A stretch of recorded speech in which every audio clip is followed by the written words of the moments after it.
gudoomiyaha golaha shacabka Sheekh Aadan Madoobe ayaa shir gudoomiyay kulanka wadajirka ah ee labada gole ee baarlamaanka 11aad kaasi oo maanta lagu ansixiyay habraaca wax ka beddelka dastuurka waxa intii uu socday kulanka hareeyay buuq iyo gacno taag fadhiga labada gole waxaana istaagay tiro ka mid ah xildhibaanada labada gole kuwa oo diidanaa ansixinta wax ka beddelka dastuurka gudoomiyaha ayaa amray in la qaado cod hab gacantaaga isla markaana lagu ansixiyo wax ka beddelka dastuurka waxaana hareeyay buuq iyo sawaxan iyadoona ay isdhex galeen tiro xildhibaanada iyo ciidamada ilaalada ka ah xarunta Villa Hargeysa Sheekh Aadan Maxamed Nuur Sheekh Aadan Madoobe oo shir gudoominayay kulanka wadajirka ah ee labada gole ajandihiisu ahaa aqrinta saddexaad iyo ansixinta habraaca dib u eegista dastuurka dalka ayaa ku dhawaaqay in labada gole ee baarlamaanka Soomaaliya hab gacantaaga ay cod aqlabiyad ah ku ansixiyeen wax ka beddelka dastuurka iyadoo uu socday buuq sawaxan iyo gacno taag kooramku wuxuu ahaa 184 oo golaha shacabka ah 36 oo aqalka sare ah waxaa ogolaaday golaha shacabka 180 aqalka sare waxaa ogolaaday 21 sidaa daraaddeed waa ansax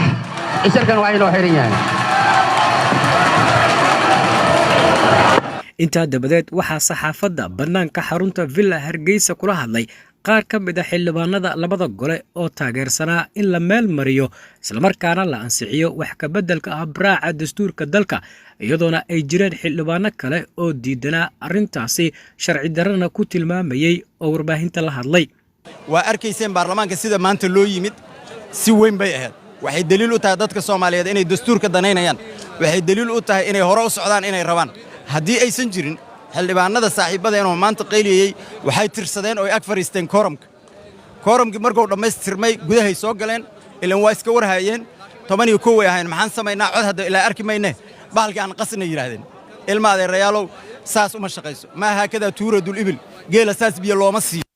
baashu waxay ku shaqaysaa cod hal codaan leenahay haddaan muxaafidna hal codaan leenahay haddaan mucaaradna waxaa laga rabaa xildhibaanada sharafta leh saaxiibadeena annagaa mucaarad soo ahaan jirnay weligeena biyana ma tuurin xildhibaan saaxiibkeenana ma aanan fiirin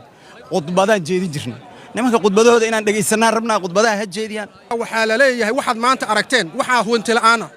oo aan la qaybin oo xildhibaanada gacantaagay mas-uuliyadda ay u dhaarteen ee ay ku gabeen horta waxaan xaqa iyo dastuurka sharciga ha la mariyo ha la qaybiyo siduu sharciga ahaa markii la qaybiyo 3 cisho haysanno ka soo baaraan degno ha la keeno yacni waxa intaas sii dheer oo meesha yaalla yacni dastuurka waxaan ogsoonnay maanta annaga dalkeenna dagaal shabaab ay noo socday meel fiican maraayay ummadda dhan ay ku midaysnayd waxaa kaloo yimid cadow khaariji ah oo Ethiopia oo dhulkeennii waa qaadannay waa noola sixi ashqaasa noo sixida taagan arrimaha ayaga ah madaxweynaha talooyinka loo aruuriyey waxay ahayd waxaan inaan u midowno wax kasta oo qalalaasa iyo dhibaato keeni karana maxaan ku raad laga fogaado dalka difaaciisa loo midoobo dastuurkii xayirnaa 10 sano ka badan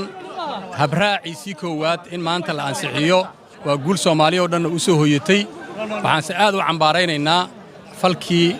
saaxiibadeen xildhibaankii ugu horreeyay halkan ka hadlay uu ka mid ahaa tuuriyada iyo dilka ahaa runtii wax u nahay waa ceeb u soo hoyatay runtii labada gole oo maanta halkaas ku shirsanaa in ulo intii la qaato lala dhaco dadkii booliiskii iyo dadkii quraanka akhrinaya runtii oo xildhibaanada ka mid ahaa aadan runtii u cambaaraynaynaa qodobka oo habraacana waxaan u malaynayaa waa shaqo u taala baarlamaanka xildhibaanada saaxiibadeena oo halkan ka hadlay waxay ku celceliyeen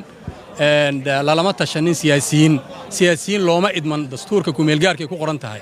waxaa loo igmaday inay ka shaqeeyaan oo ansixiyaan oo ka doodaan labada gole ee baarlamaanka Soomaaliya walaalda wixii meesha ka dhacay waa u wada jeedeen habraaca la isku raacsanayn loo dhamayn laga soo shaqeeyay koox ay ka soo shaqeysay aan Soomaaliya danaynayn waxa lagu heshiiyey madaxdii Soomaaliya hore madaxweyne Sheekh Shariif ra'iisul wasaare Xasan Cali Khayre ra'iisul wasaare Gaas عمر حلبان عبد الشكور maxaanku idhaahdaayey waxay u tageen madaxweyne xasan waxay kala shireen arrintaa waxaa la yidhi puntland hawsheeda ha dhammaato hawshaasi markay dhammaatona soomaaliya ha isu timaaddo iyadoo layswada raacsan yahay puntland way ka maqnayd tii hore oo may joogin habraacii hore madashana may fadhiyin dawlad cusub baa dhaltay nidaam cusub baa dhashay garoowe hadda maanta madaxweynuhu berruu aadaya mise maanta in halkaa lagaga wada hadlo wixii jira la dhammaystiro bay ahayd waxa dhacday waxaan loo dhammayn baa gacanta loo taagay si fawda ah dastuurkii soomaaliyana habraaci waxaa la rabaa dastuurkii soomaaliyana sidaa uu hadda yahay oo aad arkaysaan annagoo qaylinayna oo hadlayna oo taagan in dastuurkii soomaaliya lagu sameeyo